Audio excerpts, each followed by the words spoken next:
کرام، آج ہم بہت ہی مقدس اور بابرکت جگہ پر ہیں۔ یہ وہ جگہ ہے جہاں پر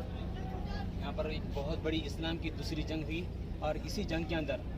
اللہ کے نبی صلی اللہ علیہ وسلم کے 2 دندان مبارک شہید ہوئے تھے۔ اور اللہ کے نبی صلی اللہ علیہ وسلم نے سامنے جو ٹیلہ نظر آ رہا ہے وہ ٹیلہ، اس ٹیلے پر اس کا نام ہے جبل رومات، اس ٹیلے پر اللہ کے نبی صلی اللہ علیہ وسلم نے صحابہ کرام کو ٹھہرا کرا تھا، اور وہ صحابہ کرام وہاں سے غلط فہمی کی وجہ سے وہ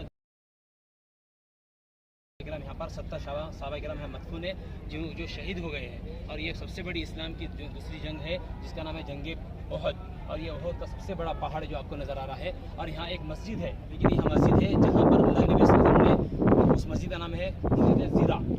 2 نام سے موسوم ہے۔ تو اس مسجد کے اندر اللہ کے نبی صلی اللہ علیہ وسلم نے فجر، عصر، مغرب، عشاء، یہ 4 نمازیں یہاں پر ادا کی ہے، اور اللہ کے نبی صلی اللہ علیہ وسلم نے وہاں پر پڑاؤ ڈالا۔ وہاں پر آپ صلی اللہ علیہ وسلم وہاں پہنچنے کے بعد وہاں پر زیرہ باندھی، تو وہاں پر آپ نے خود پہنے، زیرہ پہنے، اور جنگ کے لیے تیاری کیے، اور یہاں سے جنگ کے لیے باہر نکلے۔ تو گویا کہ یہاں پر ایک مسجد ہے جہاں پر اللہ کے نبی صلی اللہ علیہ وسلم نے 4 نماز ادا کی ہے، عصر، مغرب، عشاء، فجر۔ تو یہاں اللہ تعالیٰ اس جگہ کی ہمیں بار بار حاضری نصیب کرنا ہے، اور یہاں کے مقدس مقامات کی زیارت بار بار مقبول کرے، اور بار بار اس کا دیدار کرنے کی توفیق عطا فرمائے۔